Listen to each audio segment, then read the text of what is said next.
يوم الدين إياك نعبد وإياك نستعين اهدنا الصراط المستقيم صراط الذين أنعمت عليهم غير المغضوب عليهم ولا الضالين.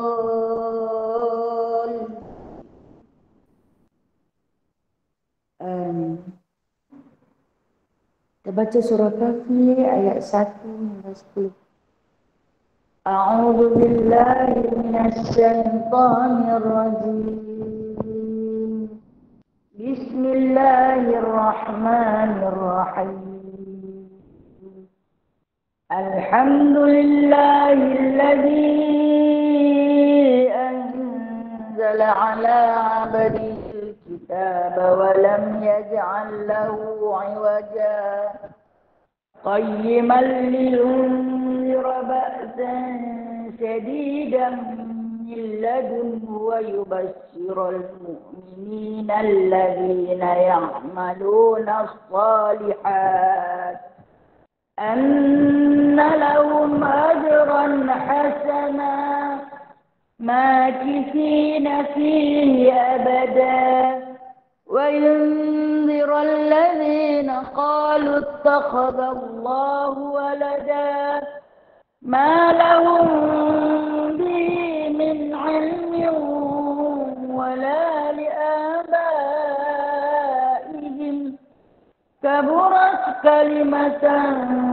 تخرج من أفواههم إن يقولون إلا كذبا فلعلك باخع نفسك على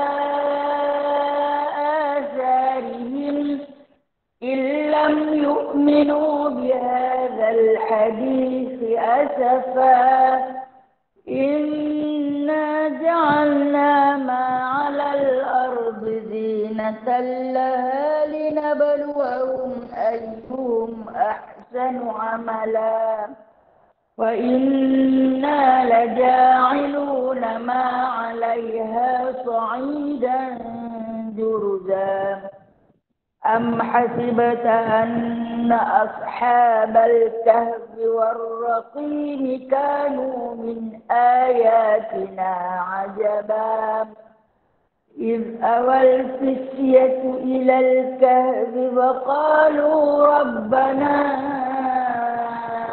آتنا من لدنك رحمة وهيئ لنا من أمرنا رشدا صدق الله العظيم. Bagi ni selawat Fatih. Allahumma salli wa sallim ala sayyidina Muhammad al-Fatih lima ughliqa wal khatim.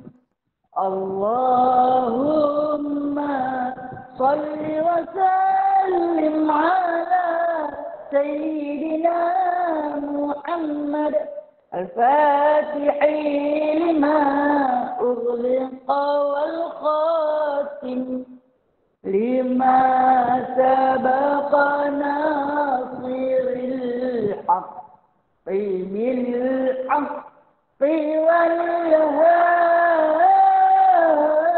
والهادي لما سبق ناصر الحق بالحق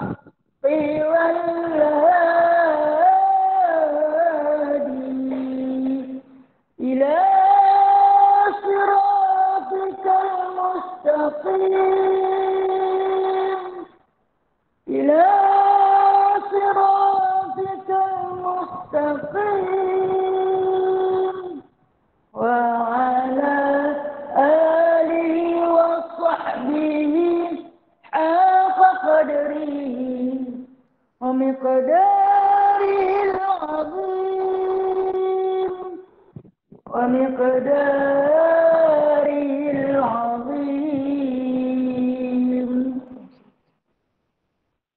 Bismillahirrahmanirrahim.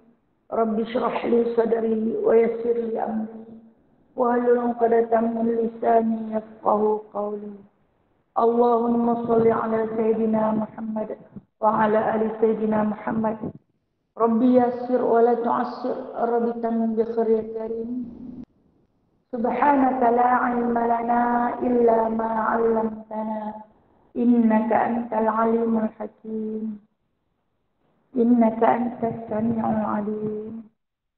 Innaka antat tawwabur rahim. Amma ba'du fa ya ibadallah. Alhamdulillah. Alhamdulillah, syukur kita kepada Allah Ta'ala atas jemputannya, atas nikmatnya, dengan penuh rahmatnya.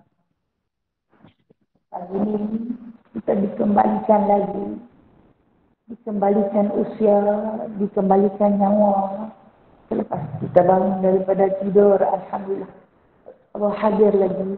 Atas dihadirnya rasa kesedaran. Kesedaran merupakan jemputan untuk sama-sama kita menghadiri di antara kuliah-kuliah yang telah pun tersenarai dalam jadual hidup kita. Sekian waktu di mana, sekian waktu di mana. Itu jemputan daripada Allah.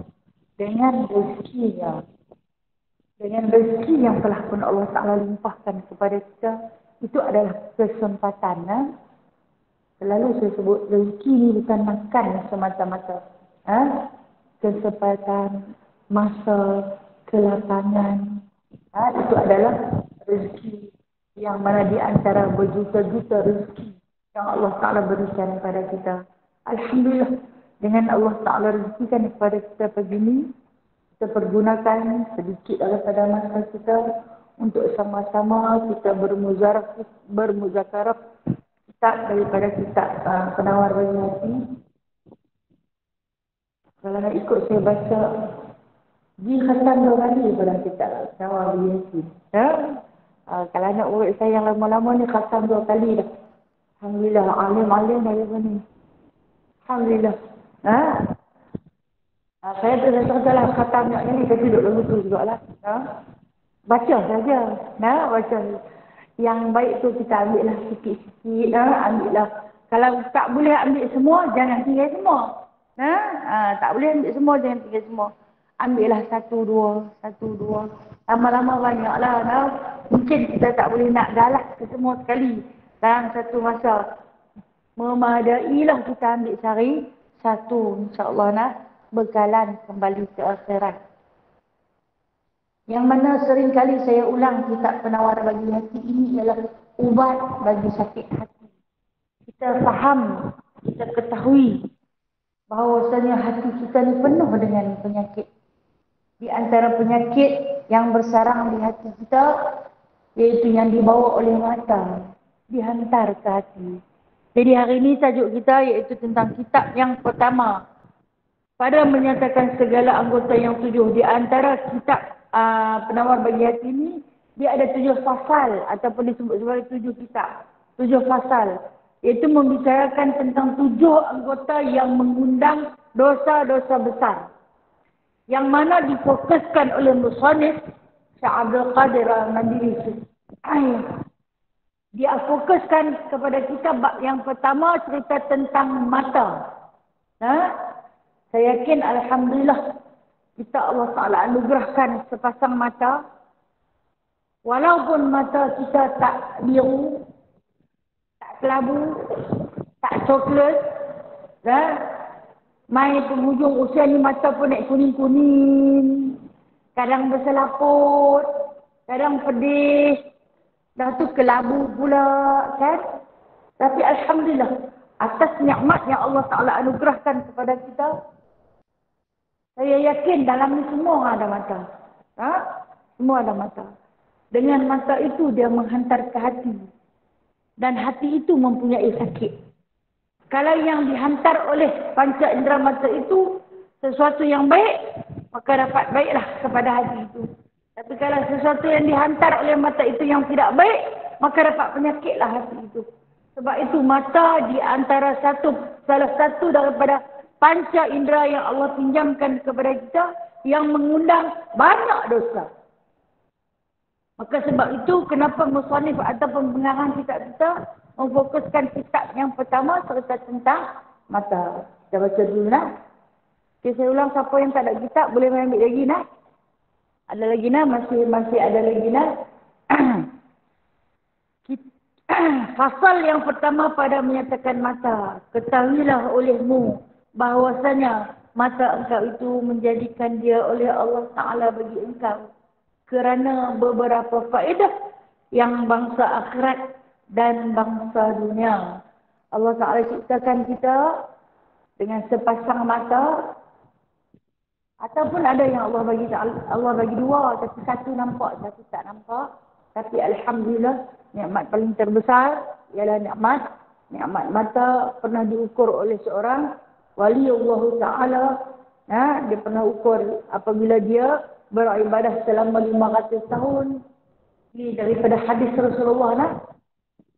Bila nak dihantar dia ke surga, Allah Ta'ala kata, masuklah kamu ke surga dengan rahmatku. Dia kata, ya Allah, aku ni beribadah di dunia 500 tahun.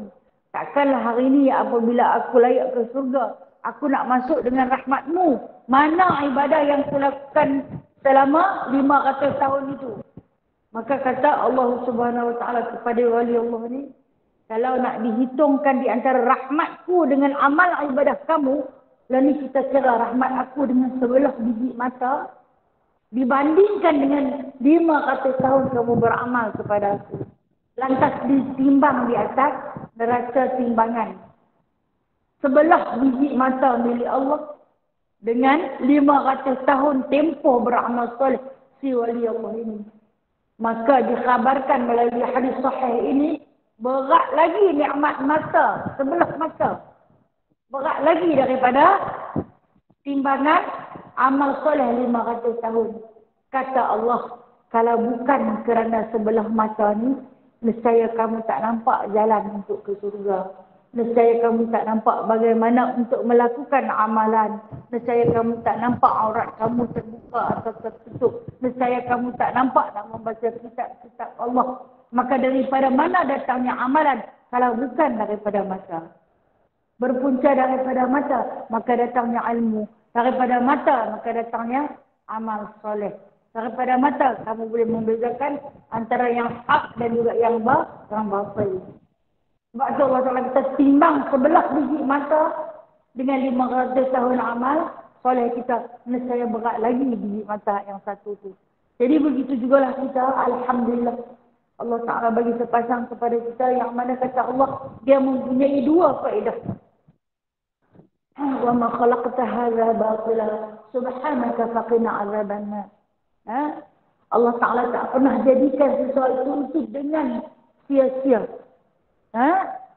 Maha suci Allah, maka jauhilah kami daripada api neraka.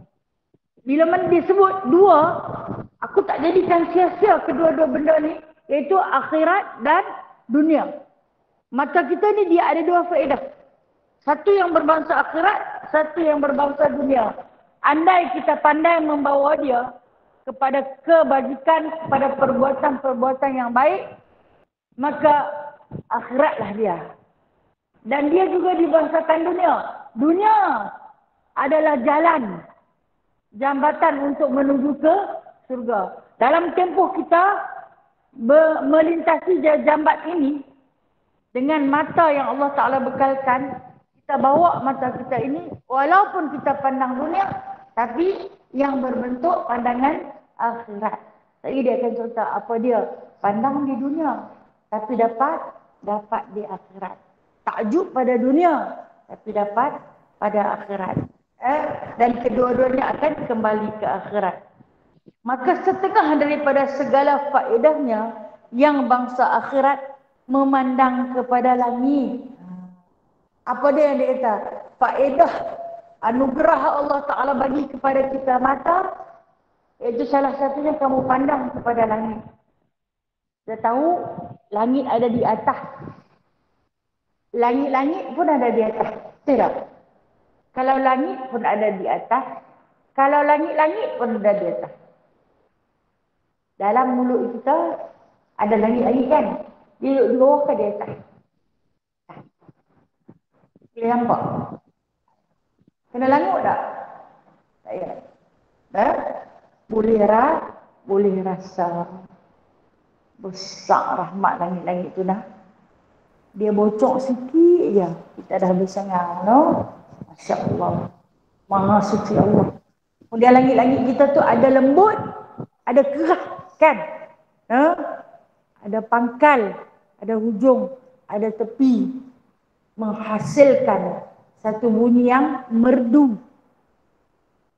Kita suruh tengok langit, tak tengok lagi langit tinggi di atas tu.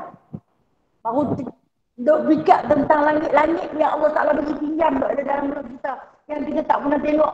Kecuali lah sakit, serawan ke, orang panggil telaga buruk tu, pilih duduk nganga depan cermin. Oh, tampun. Sakitnya bukan besar mana, halus je. Kena dia jadi juga dekat dengan anak tegak tu, subhanallah. Nak telan apa tak boleh. Masya Allah. Allah jadikan dia penampan untuk kita fasih berbicara. Penampan lah. Lelangit yang ada di dalam mulut kita.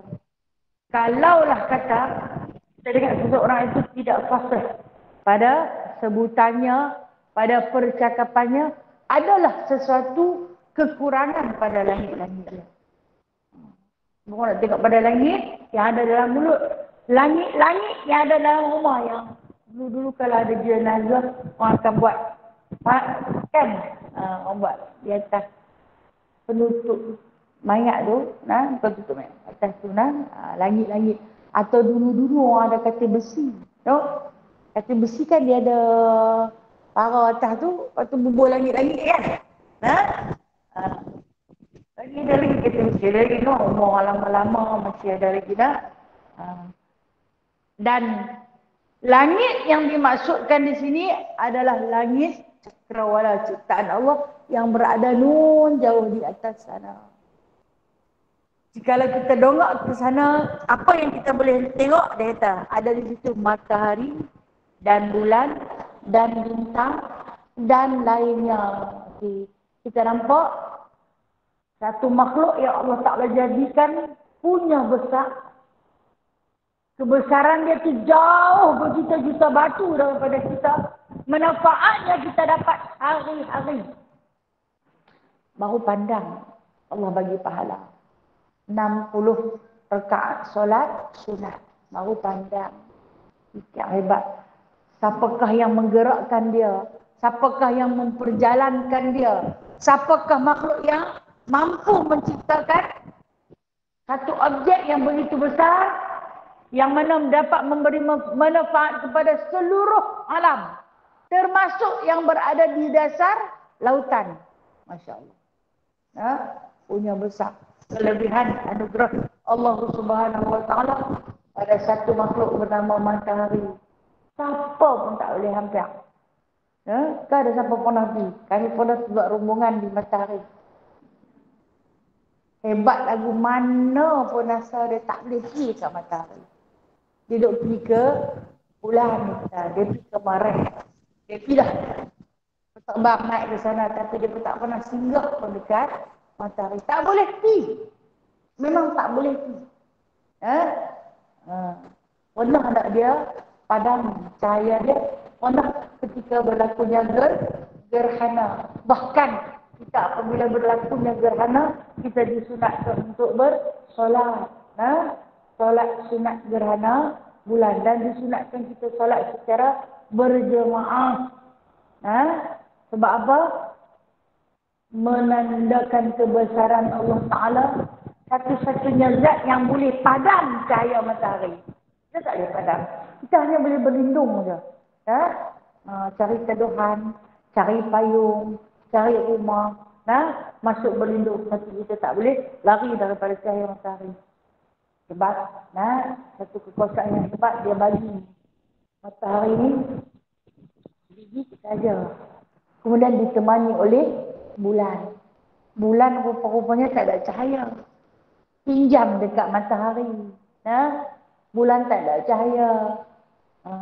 Matahari bagi pinjam bila malam, dia dah tenggelam. Tapi biasan daripada cahaya dia tu kena kepada bulan, pantulan daripada cahaya dia pergi ke bulan, bulan bagi terang matahari, bagi terang bumi, bumi dan seluruh alam. Sayanya Allah. Nah, kemudian bintang-bintang, subhanallah. Bintang ni memang tak terhitung. Nah, memang tak terhitung banyaknya. Sebanyak mana bintang di langit, sebanyak mana butiran buih di lautan, sebanyak mana bilangan pasir di pantai, banyak lagi bilangan para malaikat yang Allah Ta'ala ciptakan pada seluruh alam ini, yang mana setiap satu-satu malaikat diberi tugasan masing-masing, termasuklah malaikat-malaikat yang ada di dalam Al-Quran. Mereka menanggung setiap satu huruf yang terdapat dalam Al-Quran. Yang kata mereka kadang jaga setiap satu. Kata bilangan malaikat, kalau kita tengok bintang situ banyak, malaikat lagi banyak. Memandang sambil berfikir tentang kejadian ciptaan Allah Subhanahu wa Ta'ala. Nescaya tak sampai otak kita nak pijau dah. Bintang yang kita tengok hari ni, sebenarnya cahaya baru sampai. Selepas 100 tahun perjalanan cahaya yang punya laju tu, baru sampai. Sebab apa? Dia duduk jauh dari kita. Rupanya, langit Allah tu lagi jauh. Ada yang 100 tahun perjalanan. Bayangkan perjalanan cahaya, cukup laju. Itu baru sampai pun ada. Tidak tak pernah nampak pun cahaya bintang ni. Rupanya dia baru sampai. Selepas dia melalui perjalanan nak sampai ke muka bumi, subhanallah, tak sampai otak kita nak pergi. Fikirkan tentang tu, dapat pahala 60 rakaat solat sunat. Siapa nak bagi, kita rajin kita nak tunggin terbalik solat sunat 60 rakaat. Ni duduk sejam saja dapat 60 rakaat. Dan kemudian dikatakan lagi supaya berdalil engkau. Berdalil ni apa? Ada tanda, ada bukti.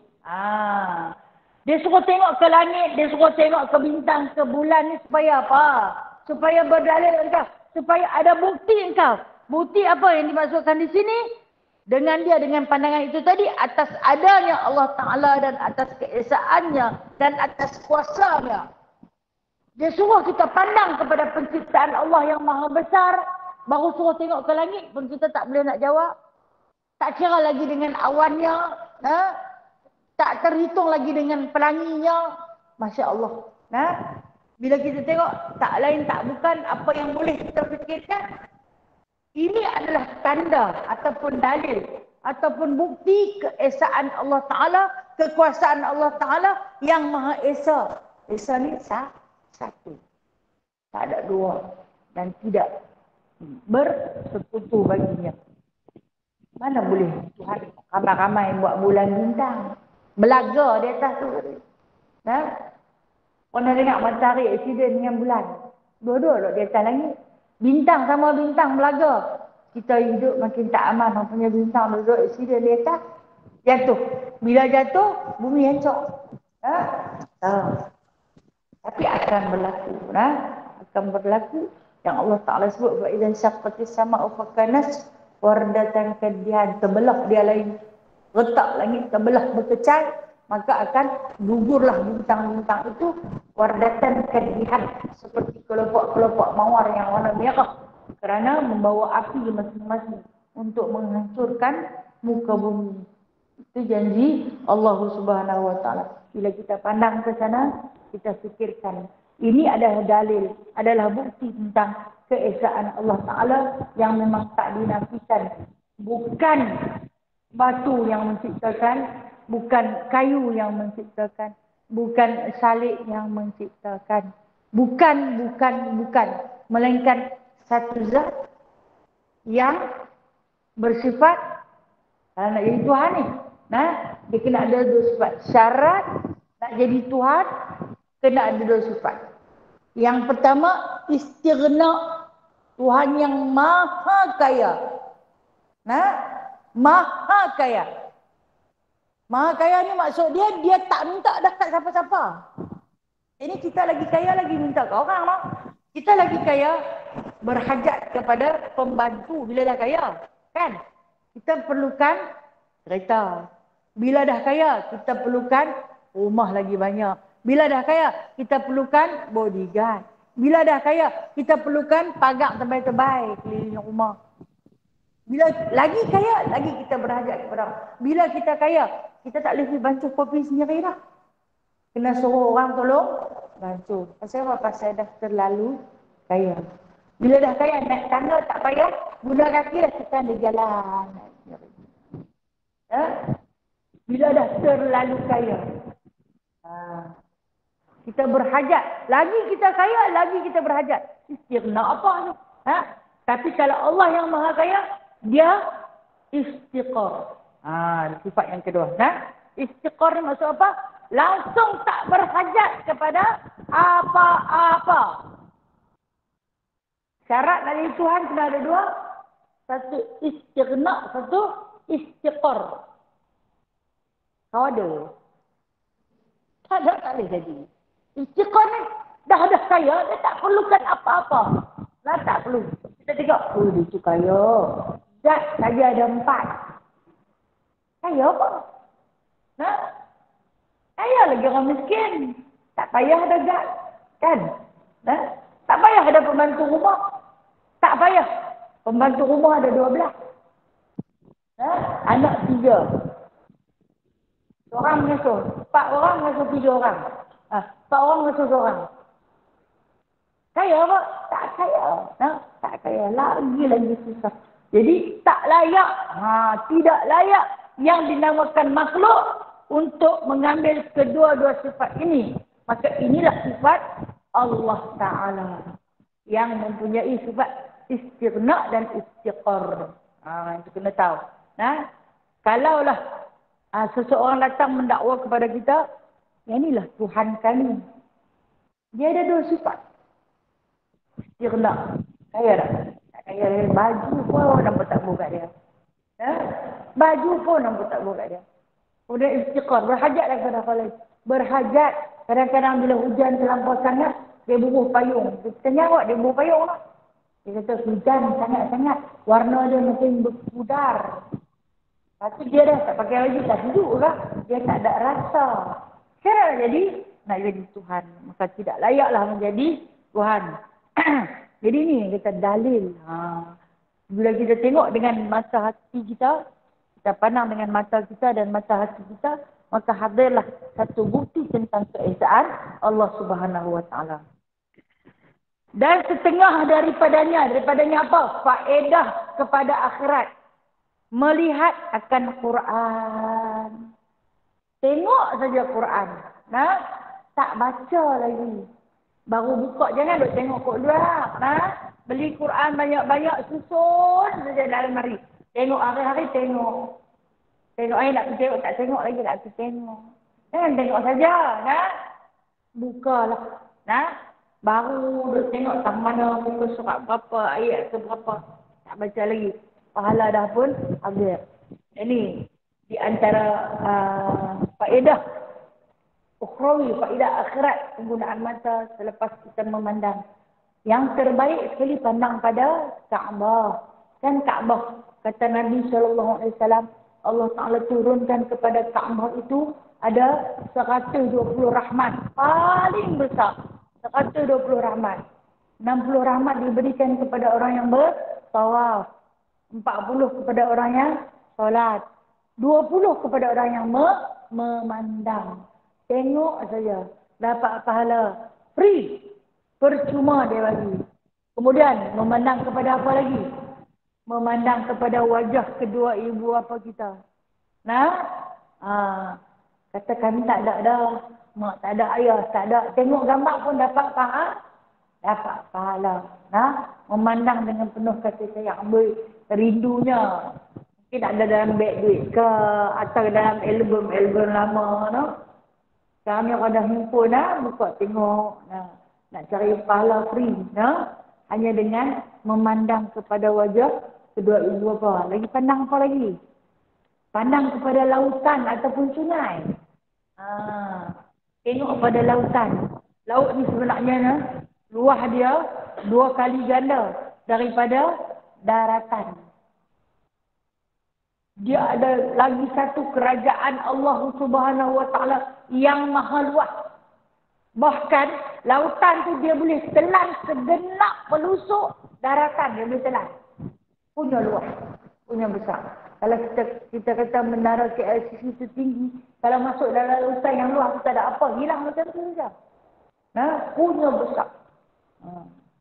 Kapal-kapal yang besar, kita tengok yang berlabuh di padang kota tu kan besar. Kalau masuk dalam dia tak jadi apa bekas pun. Habis macam tu saja. Masya Allah. Masya Allah. Cukup besar. Dapat pahala. Yang kita dah tengok tu sisi-sisi ia ada di permukaan. Tak terdaya, tak tercapai di tangan kita, di badan kita. Kekuasaan Allah. Pandanglah kepada yang. Begitu juga dengan sungai. Dapat pahala. Apa dia? Daripada mana dialirkan. Air sungai daripada mana. Tak berhenti-henti. Dia tak berhenti kata tutuplah ayat sungai membazir. Kita kalau buka paip terlama sikit, jangan kata 5 jam, 5 minit je kalau kita tengok. Kan? Allah sayangnya awak tak tutup tu. Lama dah tu. Lama dah tu, berjam dah. Baru 5 minit kita rasa berjam.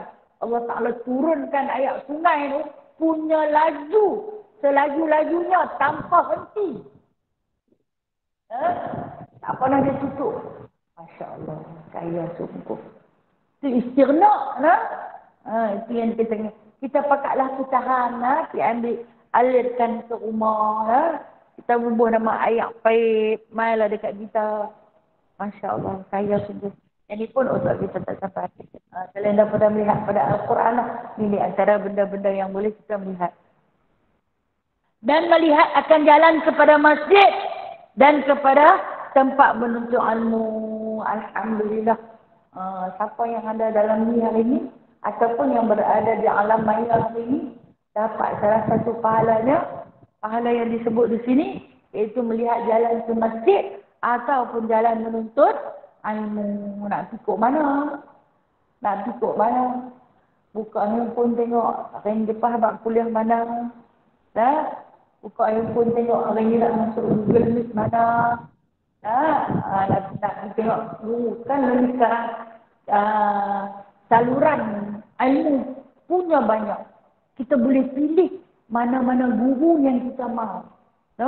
Kita boleh masuk mana-mana saluran yang kita mahu. Menggunakan hujung jari, menggunakan mata, guna telinga. Masya Allah. Kemudian semua mesej tu hantar ke hati. Hati proses. Otak bagi yang baik dan yang buruk. Akal. Ini bekalan yang Allah Ta'ala pinjamkan kepada kita. Benda yang Allah Ta'ala bagi pinjam ni, guna baik-baik. Benda orang bagi pinjam.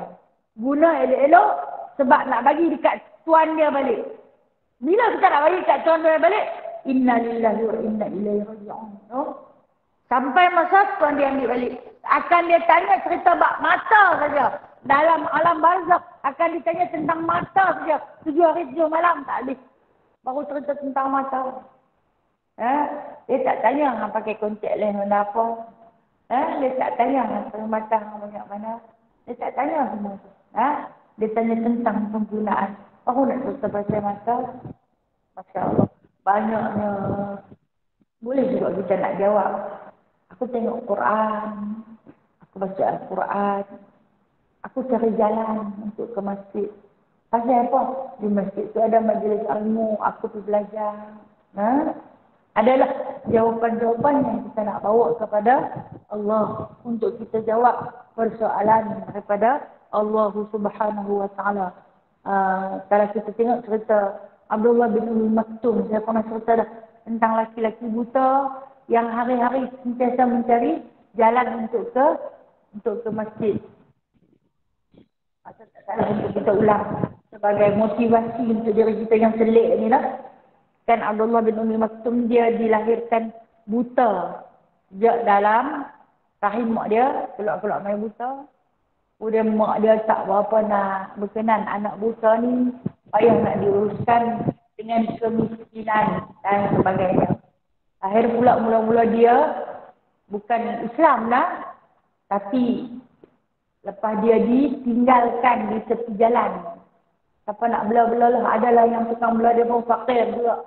Yang bela dia. Kemudian membesarlah Abdullah bin Maktum ini sebagai seorang anak fakir.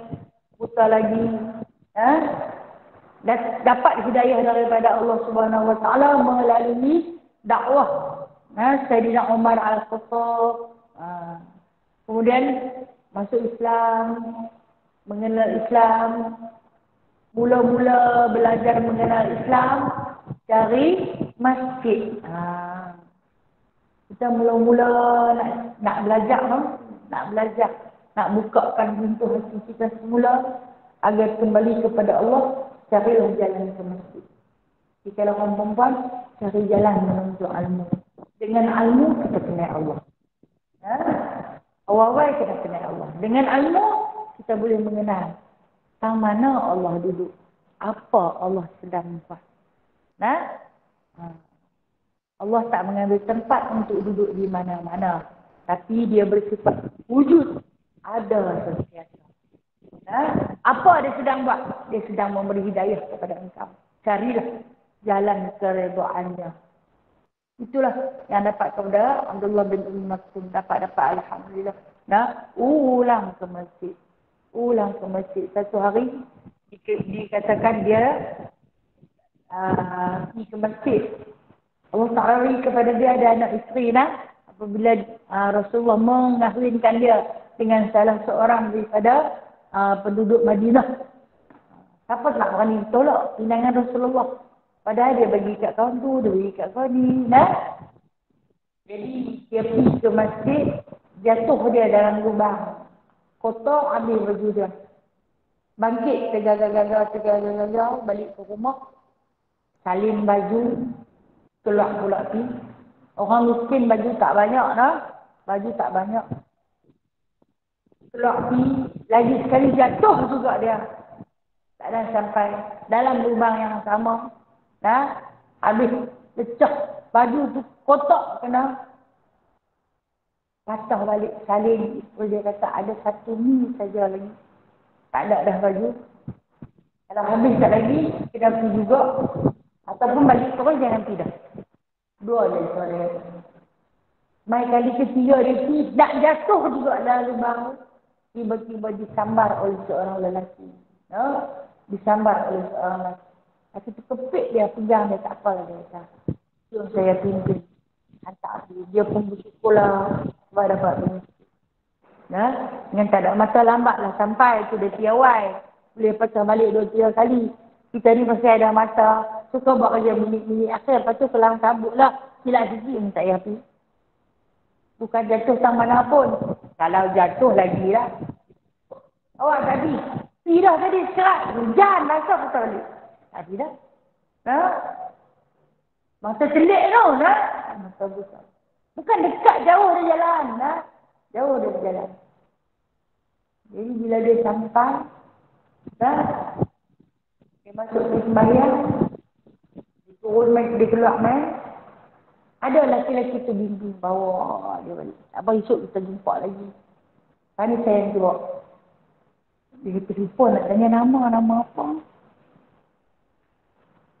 Itu kata, saya tanya, saya kena dengar. Nama apa tak tahu lah. Esok tu dia main bawa lagi. Masuk hari ketiga dia tak boleh Rasulullah pesan. Apabila kita bersahabat, kita kena tahu nama dia. Iblis dia kata. Aku adalah iblis. Terkejut kau ni lah. Rupanya iblis. Itu dia bawa kita. Tipu dari iblis ni. Dia akan buat kita. Anak buat baik sangat kan? Jom. Dia nak tambahkan rasa riak dalam hati. Dia sentiasa cari helak untuk buat benda yang tak baik pada kita. Siapa ramai kawan dengan aku? Dia tanya. Dia kata, masa mula-mula, hari mula yang akan jatuh tu, aku yang tolak bagi jatuh dia. Dengan harapan orang tak pergi masjid dah. Dah lah mata buta. Terus jalan buat apa tegak-tegak nak pergi masjid. Tolak bagi jatuh orang. Kok dia tak pergi dah. Tapi rupa-rupanya dia patah balik. Dia salin baju, dia pergi pula. Dan waktu hang patah balik salin baju jalan pula tu. Allah Ta'ala ampunkan seluruh dosa-dosa yang terdahulu. Dia kata, aku tercabar juga, dosa dulu semua diampunkan. Kali kedua orang jatuh, aku juga tolak. Allah ampunkan seluruh dosa-dosa yang kemudian. Yang ni lagi tercabar.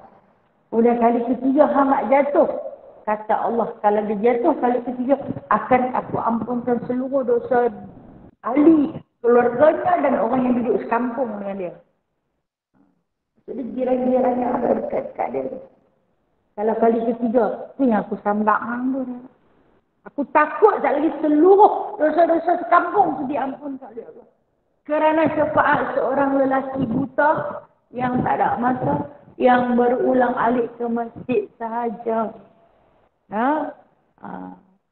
Apatah kita yang ada mata, ada kenderaan, boleh ke masjid. Kalau tak pergi tu, Allah, malukan Abdullah bin Umi Maktum.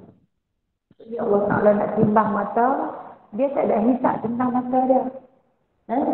Kita ni nak cerita apa tentang mata kita? Kepada Allah Ta'ala, cari jalan ke masjid. Cari jalan menuntut ilmu. Dah kita main menuntut ilmu, kita ada kitab. Buka kitab. Dalam kitab-kitab ada petikan-petikan hadis. Ada potongan-potongan ayat Al-Quran. Masya Allah. Ini disebut ibadah mata. Kita sedang melakukan ibadah mata. Terima kasih ya Allah. Sebab tu saya kata, tadi dipilih, Allah pilih, Allah jemput untuk kita sama-sama berada dalam majlis ilmu. Dan setengah daripada faedah mata ini, yang bangsa dunia melihat perusahaan engkau. Yang kita nak buat kerja dunia ni, tak kira lah. Kita mungkin seorang pengusaha PayPal. Kita mungkin seorang penjual nasi lemak. Kita mungkin seorang peniaga perusahaan. Apa-apa juga. Daripada sekecil-kecil perniagaan hingga sebesar-besar perniagaan.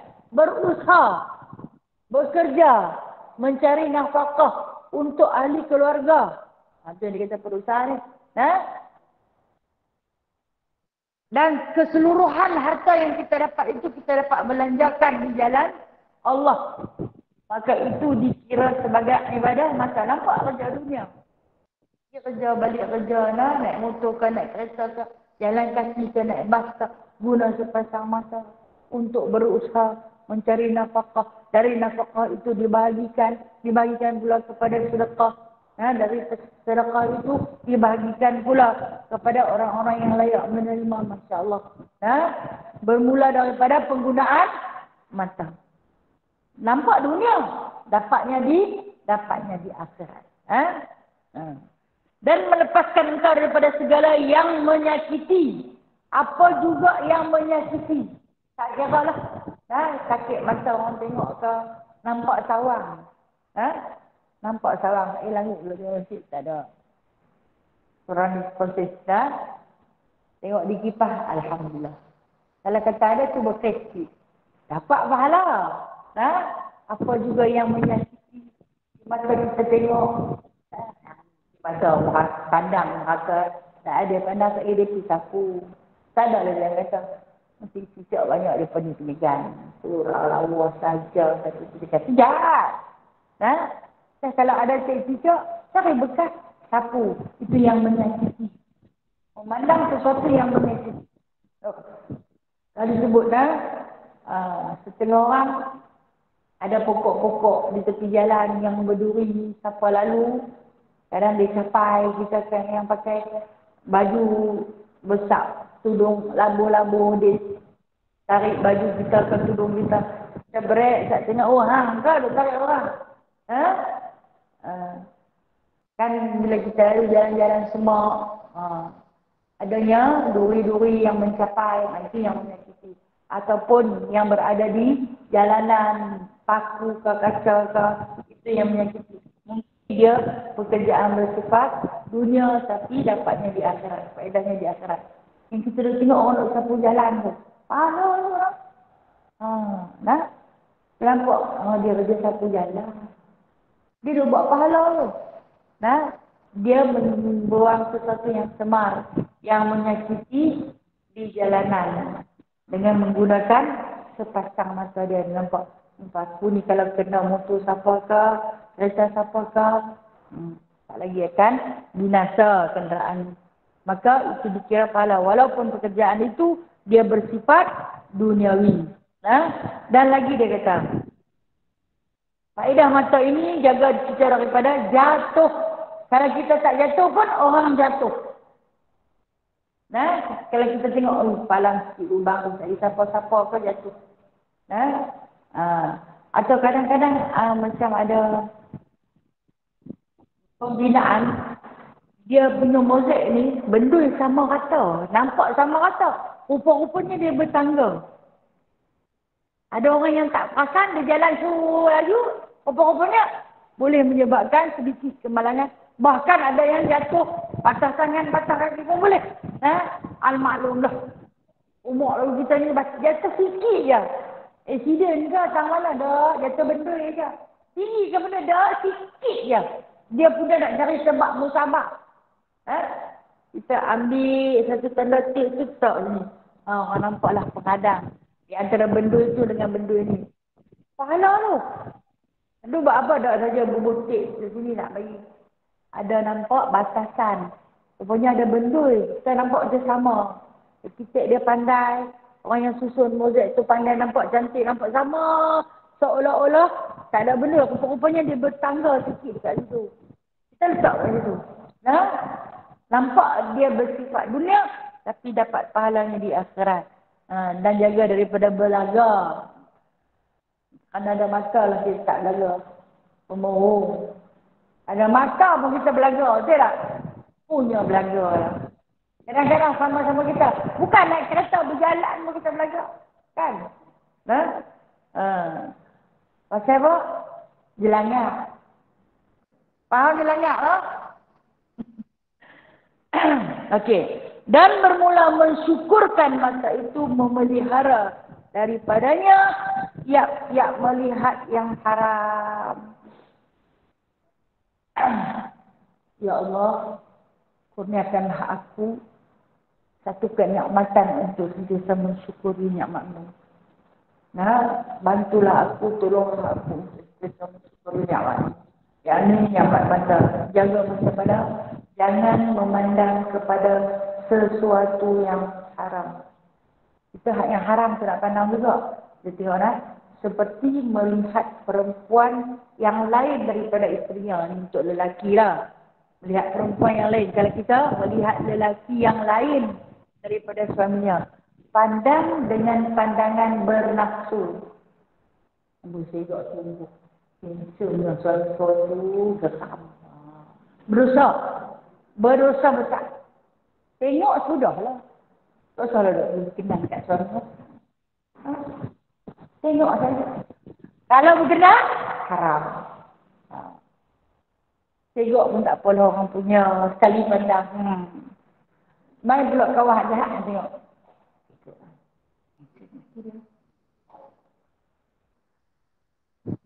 Itu yang berlaku kepada Nabi Allah Yusuf tu lah. Kerana masalah yang berlaku kepada Nabi Allah Yusuf. Mak angkat dia pun tak boleh tahan mata tengok dia lah. Macam ni kalau segak sangat pun tenang lah. Tak apalah. Kalau orang tak bagi segak, alhamdulillah. Orang pandang, macam tu lah. Tak datang mana yang elok. Alhamdulillah. Aku ada mata, boleh melihat. Walau tak bulat. Aku ada hidung, boleh bernafas. Walau tak mancung. Kan? Aku ada mulut, walaupun tak ada 5 meter. Boleh bercakap. Ya? Alhamdulillah. Nikmat Allah Ta'ala bagi nak. Cara nak mensyukuri, jaga dia. Jangan lepaskan pandangan mata kita itu kepada tempat-tempat yang haram. Utamanya disebut sini, memandang kepada perempuan yang lain daripada isterinya. Kita letak memandang kepada lelaki yang bukan suaminya. Ha? Tengok boleh, janganlah sampai tak tengok. Tak lagi pergi berotor pula. Ha? Jalan tak pandang kat orang. Nah, pandanglah tak atas situ ada orang. Tahu lah itu siapa punya. Tapi jangan pandang. Maksud di sini jangan memandang dengan pandangan yang bernafsu. Dah lah orang tengok belik atas bawah. Atas bawah. Agak-agak lah kan. Tahu kau tu pakai jam je nama apa, kasut je nama apa, seluar apa, baju apa. Hang tak tengok brand. Tulis di poket dia. Tak tengok aku, tak ada masa. Tak ada parti orang punya. Tuan tengok dia rambut dia belah semua. Sama. Ui, dahsyat tu. Nah, agak-agak lah tak tengok orang pun. Hak orang kot. Kan? Tak kira lah dia kahwin ke dia tak kahwin lagi. Dia tetap hak orang, hak mak dia. Ha? Jadi jaga pandangan mata. Dan saya ni hamba. Zaman Rasulullah dulu ada hamba kan. Yang pandang kepada hamba orang. Kita boleh letak di sini. Hamba saya di sini kita letak anak-anak orang. Ha? Ha. Katalah kita ni berumur lagi kita. Tengoklah anak-anak muda. Segak je anak teruna dia. Maksud berkenan lah. Susah lah orang. Cara ada ikan lah. Jahat. Okey. Dan kemudian dia kata dan memandang selain daripada mahramnya. Lain daripada adik-adik. Adik-adik kita boleh pandang. Nah? Tengok. Itu pun ada hak kan. Kita ada hak. Kalau kata lelaki, pusat hingga lutut. Kalau kita perempuan, semua juga. Nah? Semua juga kalau kita dengan lelaki dalam rumah. Walaupun dia mahram kita. Tapi kita tetap kena jaga. Kalau kita mak dengan anak laki-laki, pusat hingga lutut juga dah. Nah? Bolehlah kalau kata nak pakai baju beg-beg saja dalam rumah tu pun. Bolehlah tapi malu kat orang lah. No? Boleh. Nah? Diharuskan. Dan lagi dia kata dan seperti melihat akal yang muda belia. Saya sebut tadi lah. Melihat yang muda belia. Sonok tengok yang muda belia. Sebenarnya kita ni maksiat mata banyak. Ya? Kalau rajin buka TV, maksiat lagu di TV. Kalau buka TikTok, lagi TikTok kan. Saya pun terpaling ingat dengan TikTok ni kan. Benda tu ada benda baik. Nah, ada ceramah-ceramah. Nah, para asas kita semua terdapat dalam tu. Tengok parti, tengok husay juga. Tak lagi. Bahaya. Bahaya. Tapi pendek. Dosa tak? Mana kata dia sega? Mana dia seronok ceramah dia. Bagus ceramah. Kau tengok sega. Ini kan handphone dia ada filter tu. Hak yang muka berkerapu boleh jadi nampak gebu. Tengok dalam gambar bukan main. Sekali tengok betul-betul marang kerapu lah. Nah, boleh kira dia punya jerawat batu. Tapi dia main duduk dalam handphone tu nampak bercahaya. Punya pemahung. Duduk teringin tengok orang. Kalau kata sekadar mendengar untuk belajar, maka tak mengapa. Janganlah belik perlu-perlu. Maksiat yang dilakukan oleh mata ni banyak mudah. Dan pahala yang diusahakan oleh mata juga mudah untuk kita perolehi. Dan seperti melihat akan aurat laki-laki. Jadi kita jaga nak. Aurat laki-laki ni tak banyak. Pusat hingga lutut dan barang di antara keduanya. Antara pusat dan lutut. Jadi kalau paha dia, tak boleh. Kita tengok orang yang pakai selak pendek. Kita nampaklah bahagian paha dia. Maka haram. Tapi tak apalah sekali pandang. Kita tahu dia tak tutup aurat. Tak apa. Sukan angkat berat. Lalu ada lagi sukan tu. Duduk body tu. Ada lagi tak? Dia pakai apa? Dia pakai jubah kan? Kan dia pakai jubah. Tak ada tunjuk saya. Kan? Kita pun tengok. Yang ni ketil lagi boy. Berdosa tengok tu. Tengok pun berdosa. Apatah lagi kalau kita nak sertai sukan kan? Tengok pun berdosa. Kami tak tengok yang lelaki tunjuk yang perempuan. Kita tengok perempuan pun berdosa. Tidak. Dia pakai tudung mabuh ke pergi tunjuk body yang kat belakang dia? Tak. Dia pakai cawak sikit-sikit. Tutup tak sikit-sikit. Kalau kita ni tengok lagi cantik. Berulah-ulah ayam. Berdosa. No? Memandang kepada pandangan yang haram. Lepas tu kata pula. Oh, dia mai pula berkata. Membanding Allah. Ha? Ini di antara dosa yang kita lakukan. Orang tua ni kata ni dosa kering. Mana ada dosa kering? Ha? Mana ada dosa kering? Tapi tak ada dosa kering. Sekali pandang tengok. Pandang sekali. Nak tengok lagi. Oh, macam tu kak. Ha? Kalau cerita tentang bab aurat ni, kita terpalit dengan sebab kita bercampur dengan masyarakat majmuk, orang ramai.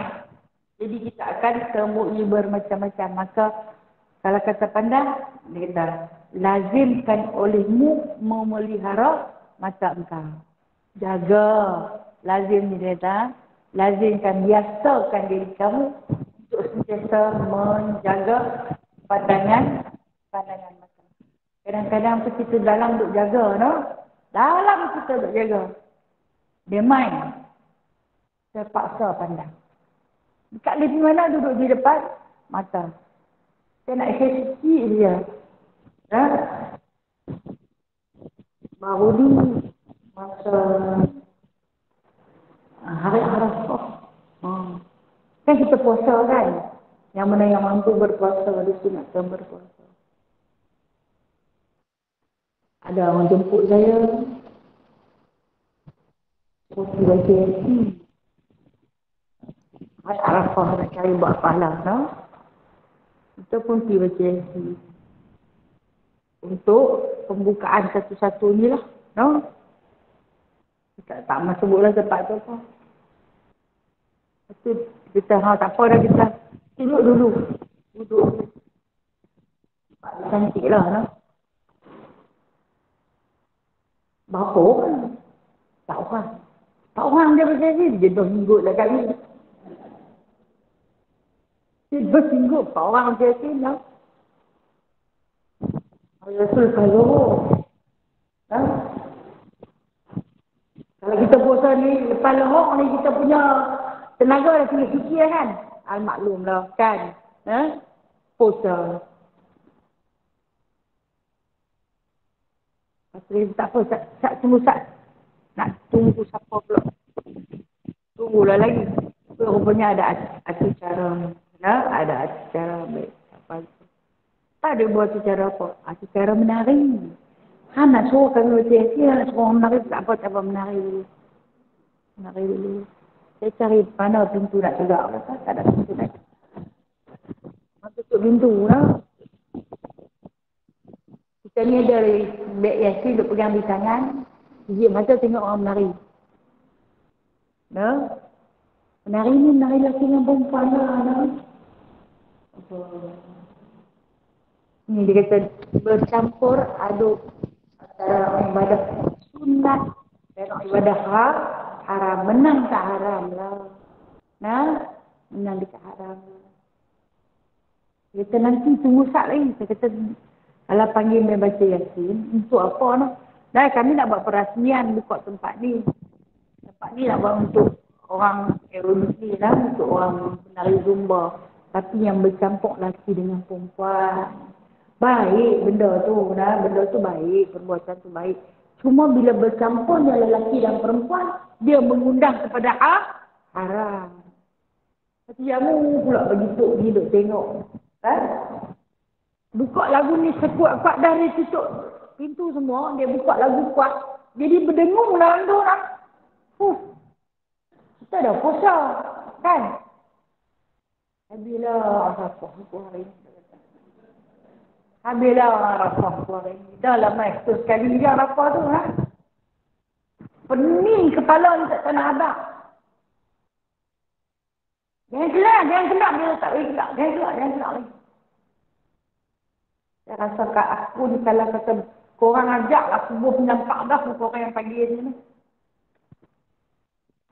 Lepas tu dia kata, tak apalah dekat pukul 4 dah saya saya kata minta maaf lah. Dia kata, Saya tak boleh baca Yasin dah. Saya habis tenaga. Pasal apa? Saya menari teruk sangat tadi. Saya menari teruk. Saya habis tenaga. Lepas tu nak balik. Baca doa. Nak baca doa buat apa?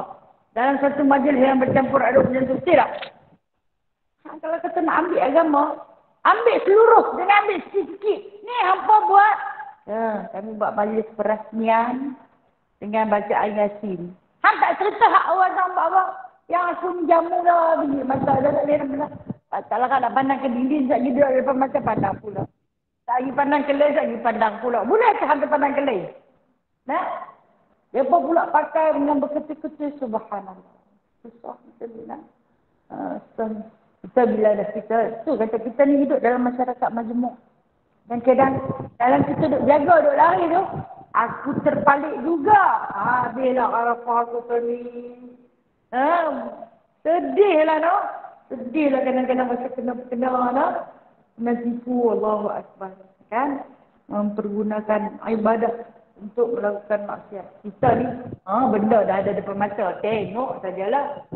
Orang nak menari tergincak-gincak begitu, dia takkan pakai pakaian elok-elok. Betul tak? Dia pakai cawak-cawak saja. Hamal tengok. Tak mahu nak pandang. Tu mana? Mak tak mahu. Kena tengok. Dia maksiat mata. Allah Alam. Allah Alam. Semua yang dilakukan oleh mata-mata kita lah. Mata ni dihantar pergi ke hati. Nah? Hati hantar pergi ke otak-otak proses. Jahat. Nah? Dia berulang lamai. Yang tak elok tu. Dosa mata ni banyak. Wallah. InsyaAllah nanti kita sambung lah. Bulan depan insyaAllah. Bismillahirrahmanirrahim. Wallahualam. Ada soalan macamnya. Assalamualaikum Ustazah. Waalaikumsalam. Ada sahabat alam maya kita tanya. Silakan. Nak tanya Ustazah, apa hukum kalau kita beli barang daripada seorang founder yang mempromot barang dia dengan kaedah lucah ni Ustazah? Adakah kita bersubahat atau macam mana? Yang tu soalan Ji. Okey, baik. Terima kasih Ji. Sahabat kita ni tanya, apa hukum kita beli barang daripada seorang founder yang dia mempromosi barang dia dengan cara lucah. Nah, dia mungkin jual body dia jual badan dia, sambil dia promosi barang dia. Kalau hampa tak pakai barang aku macam ni, hampa jadi macam ni. Lepas tu dia tunjuklah badan dia, cakap dia. Kita faham kan? Saya ingat Ustazah Asma Harun pernah tegur dia lah. Tapi dia lawan. Dia lawan. Kemudian ada pula netizen yang sokong dia. Hukum kita beli produk dia dengan cara dia mempromosikan lucah. Okey. Salah satunya dia suka mencarut. Dia mencarut.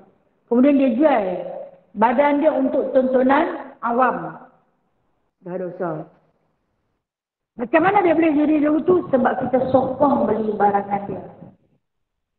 Kita kena boikot. Kalau kita beli apa jadi? Walau baik macam mana pun, walau barang itu mustajab macam mana pun, tapi kita tengok siapa yang tukar pulang dia. Kalau kita beli, kita sama bersubahat atas perusahaan. Dia akan buat lagi teruk. Dia kata dia duit tu pun keuntungan dia laburkan kepada mahat tahfiz sana, rumah anak yatim sini. Dia mengelabui perbuatan dia tu dengan cara dia bersedekah, berinfak dalam masa yang sama. Dia juga mempertaruhkan maruah dia sendiri. Kalau kita beli, kita sama dapat saham di dalam kekayaan dia tu. Jadi boikot, jangan beli. Jangan beli. Saya pesan, adik ipar saya dia kan jual barang produk-produk. Saya kata jangan jual barangan dia. Kalau hang jual, hang sama dapat. Sebab walaupun keuntungan dia bagi berlipat kali ganda. Dia kata barangan dia kalau letak di pasaran memang laku cepat, laku keras. Ujian ke atas iman. Jangan beli. Walaupun orang kata, belilah produk tu bagus. Kita tengok founder dia, Allah. Bagus macam mana pun, ubat daripada Allah lagi baik. Kalau kita beli, kita dapat saham. Nah, saham apa? Saham akhirat. Okey, Gina. Terima kasih Ustazah.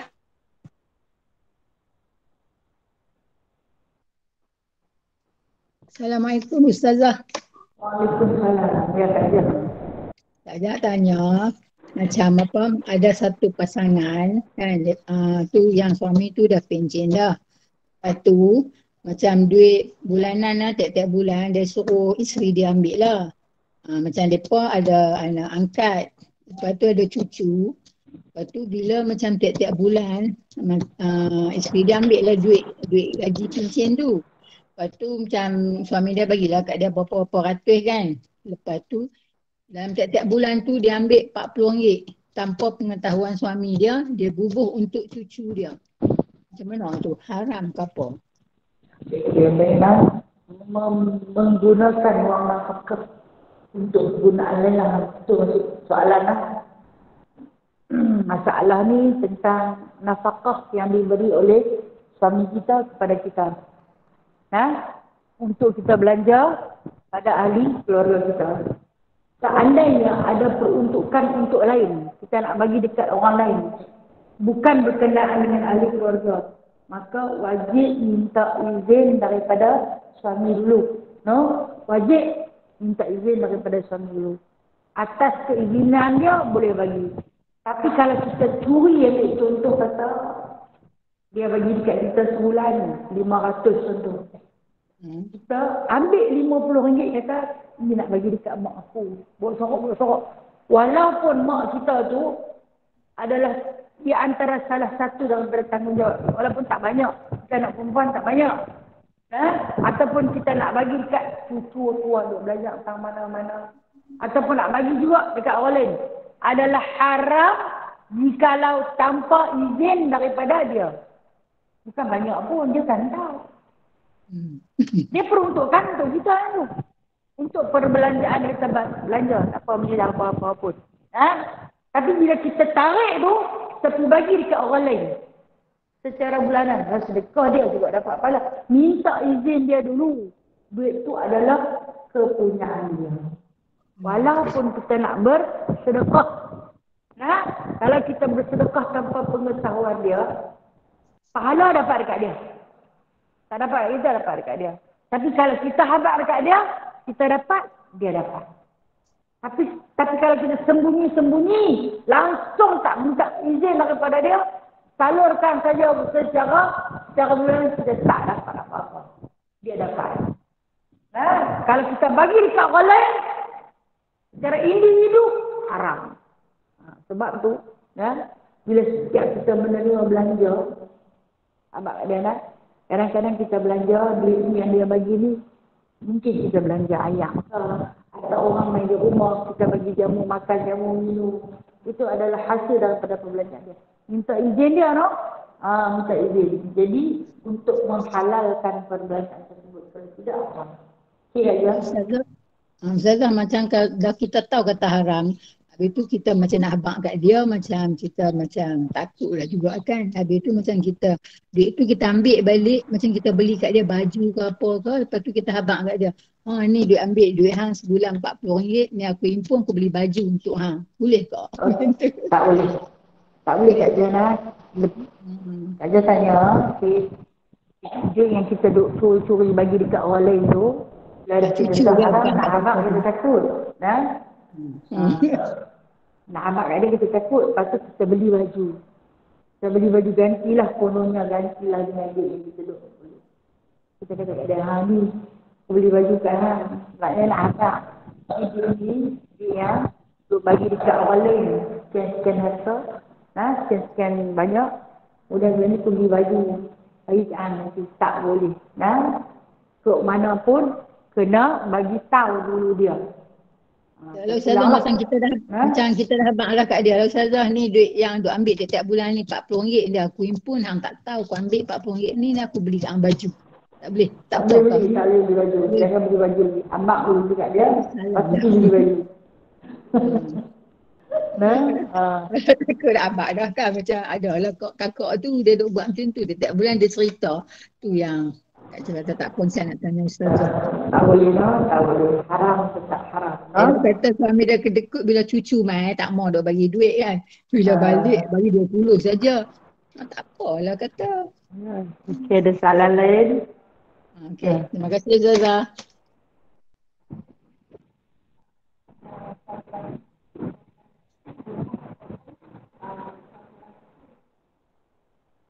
Okey. Yang saya bagi tu untuk perbelanjaan isi rumah. No? Boleh. Kalau untuk perbelanjaan peribadi, dia bagi dekat kita saja, boleh kita tak buat apa pun. Nah, aku nak beli bangunan 6 tingkat pun, aku punya pasal. Sebab dia bagi dekat kita kan, ada dia bagi, yang ni untuk kita. Itu tak apa. Tapi bila dia bagi amanah untuk perbelanjaan isi rumah, yang tu yang kita kena jaga. Nah? Okey dah. Ya. Kalau campur. Tak boleh. Itu kena minta izin. Memang kena minta izin. Nah? Ya.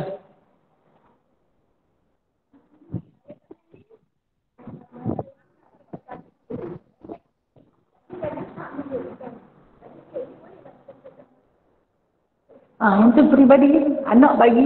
Anak bagi tak apa. No? Anak bagi tak ada masalah. Kalau kata suami bagi je tu. Tapi kalau anak tu yang tanggung kita, dia bagi kita, itu kena jaga. No? Kalau anak tu yang tanggung kita dah tak ada suami, tak ada siapa-siapa tanggung, kemudian anak bagi untuk perbelanjaan kita. Itu satu amanah daripada dia. Ni, kalau dia bagi, ni duit kat mak. Buatlah apa mak nak buat. Tak apa. Boleh. Kita gunakan dengan sesuka hati. No? Itu dinamakan wang peribadi. No? Ya. Puan boleh buka emas tak? Saya tak clear. Okey.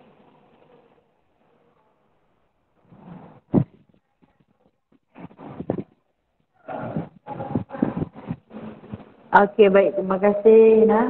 Kalau kita dapat duit ETF, kita nak kena berkelak zakat dulu ke atau nak tunggu setahun baru kelak? Automatik kena keluar lah tu juga. Bila tunggu sampai setahun, kena banyak khabar pula dekat dia. Ya, bila dia dah sampai ke tangan kita, lah tu juga tak boleh tunggu setahun. Yang nak tunggu setahun ni, apabila dia terkumpul di luar ni. Contoh kata dia dah masuk dalam akaun kita. Katalah duduk dalam akaun kita 30,000. Masuk bila? Masuk sehari bersedia kita kena masuk. Atau cukup umur kita 50 atau 55 tahun. Hari tu kena buat pulang dah. Hari tak sampai setahun kata tunggu haul. Dia dah haul dah berapa puluh tahun dah duduk dalam simpanan KWSP. Berapa puluh tahun dah duduk dalam tu. Kita tak payah buat pulang selagi dia tak masuk dalam akaun kita. Dia masuk dalam akaun kita baru naik nombor sahaja. Hari itu adalah permulaan zakat. Sampai bila? Sampai tahun depan pula. Cukup setahun. Berbaki lagi berapa? Kata kita tak usik. Masuk 30,000, duduk 30,000 tu. Baru kena zakat sekali lagi. Tahun kedua. Kemudian masuk tahun ketiga. Dia teruslah. Kalau tak cukup, tak payahlah. Tak cukup, tak payahlah. Tapi kalau cukup, wajib. Lalu tu juga. KWSP kelak-kelak terus nak keluar. Zakat. Lepas tu baru boleh nak belanja. Untuk membersihkan harta tersebut. Wajib. Allah. Katalah kita tak tahu dengan sebab jahil. Maka tahun depan tu kena qadha. Qadha zakat.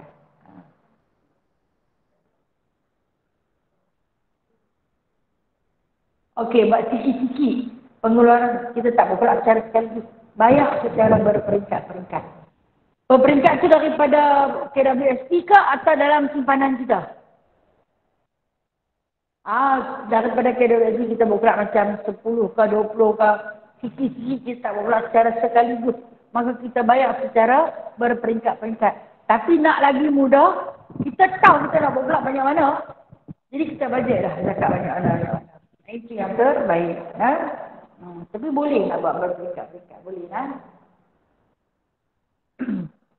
Ya. Tudung merah. Orang buka saya tak clear. Al-Maklula.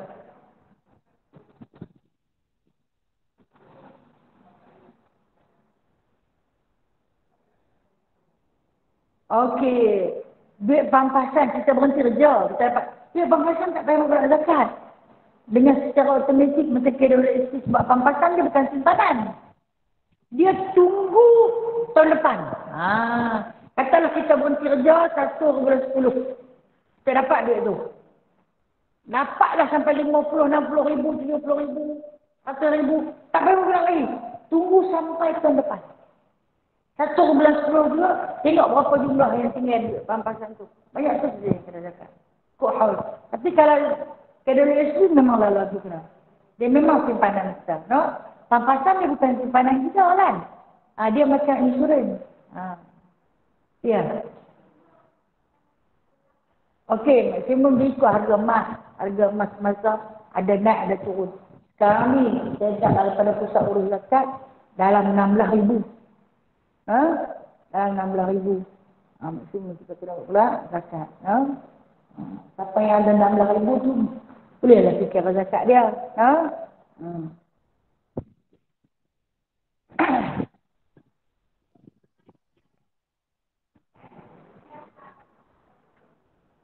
Okey, berkenaan dengan ASB ni saya ingat banyak dah ulama-ulama membicarakan tentang ASB ni. Saya cakap dah, saya cakap di atas tiket agama Allah Ta'ala. ASB ni ada yang kata harus, ada yang kata halal. Dan ulama-ulama keseluruhannya, ijma' ulama, bukan ulama kebangsaan, ijma' ulama mengatakan haram. Okey. Jadi terpulang ambillah yang haram. Sebab perniagaannya subhat. Bila perniagaan subhat, mereka kita cerita tentang honor tadi lah kan. Bila perniagaannya subhat, keuntungan yang kita peroleh ni subhat. Subhat ni kata Rasulullah sesuatu yang kesamaran halal dan haramnya. Maka tinggalkan. Rasulullah kata tinggalkan. So jangan ambil. No? Walaupun ada yang kata halal. Okey? Bila ada percanggahan halal dan haram, ini jadi subhat. No? Allah lah yang maha mengetahui. Tapi kalau boleh, elakkan. Elakkan.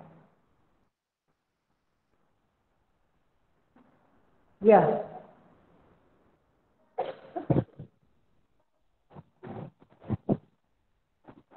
Kita tengah solat, cicak jatuh di mana? Nampak. Kalau nampak, kena berhenti. Basuh dulu. Kita tengah sembahyang, nampak cicak jatuh. Kalau atas ni, kita nampak. Berhenti. Solat tu dah batal dengan sebab menanggung najis.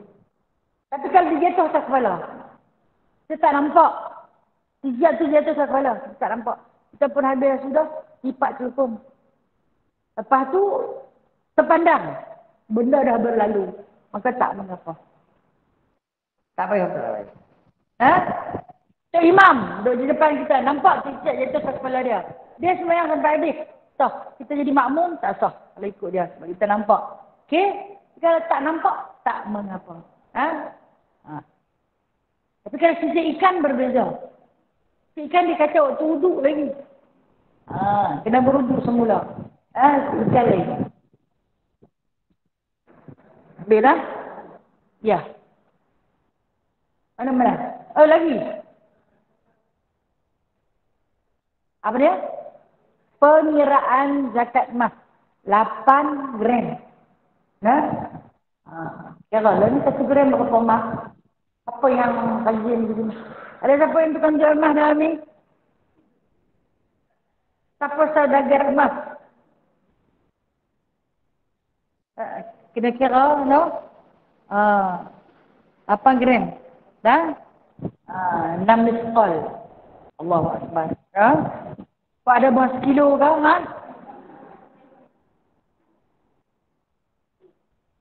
Dia memang ikut negeri. Tak sama, no? Sebab tu saya kata terus QZ. Dia akan kira. Biar bawa barang emas kita tu dapat timbang. Ha? Mana dia barang kita kalau? Bawa pergi ke semua. Batu dapat tak kira, no? Kalau hak batu bata dapat tak kira. Ha? Allahu Akbar. Bismillahirrahmanirrahim. Alhamdulillahirabbil alamin hamdan katsira hamdan yuwafi ni'amahu wa yukafi'u majidah.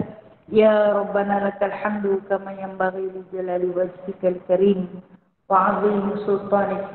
Allahumma zidna ilman nafi'an wa rizqan halalan tayyiban wa 'amalan mutaqabbalan wa taubatan nasuha wa tijaratan lan tabur.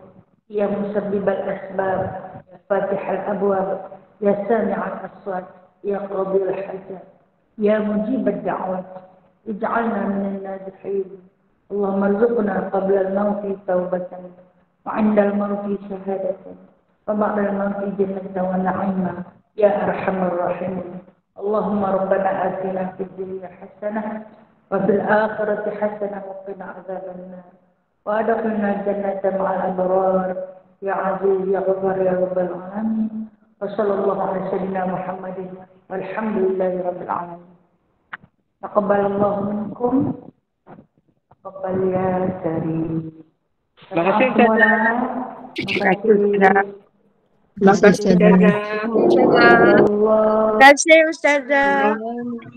Sampai Pak Ma. Assalamualaikum. Terima kasih Terima Ustazah. kasih semua. Terima kasih semua. Assalamualaikum Terima semua. kasih. Salam. Ustaz kajian pondok yang